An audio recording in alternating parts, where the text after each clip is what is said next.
எப்படி ரம்யா, எப்படி என்கிட்ட கூட சொல்லாம இப்படி ஒரு காரியத்தை செய்ய துணிஞ்ச? நான் உன் மேல வச்சிருக்கிற நம்பிக்கை எல்லாத்தையும் தூக்கி தெருவுல வீசிடலான்னு உனக்கு எப்படிமா தோணுச்சு? அது இல்லப்பா, அது பேசாதம்மா.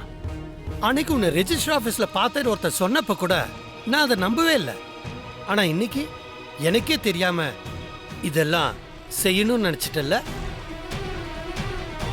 ஒரு வார்த்தை கூட இத பத்தி அப்பா கிட்ட சொல்லணும்னு உனக்கு தோணல? இல்ல இத சொல்ற அளவுக்கு அப்பா ஒரு பொருட்டே இல்லைன்னு நினைச்சிட்டியா? ஐயோ அப்பா, அப்படிலாம் இல்லப்பா. நான் ஆரம்பத்திலேயே இதெல்லாம் உங்ககிட்ட சொல்லணும்னு தான் நினைச்சேன். ஆனா உங்களுக்கு எதுக்கு தேவையில்லாத பிரச்சனைன்னு தான் நான் அதை சொல்லாம இருந்துட்டேன்ப்பா. இப்ப கூட நான் எதுக்காக உங்ககிட்ட சொல்றேன்னா, உங்களால மட்டும் தான்ப்பா அவங்கள காப்பாத்த முடியும்.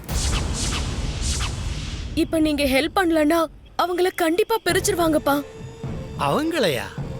ஆமாப்பா, என் ஃப்ரெண்ட் செல்வி இருக்கால,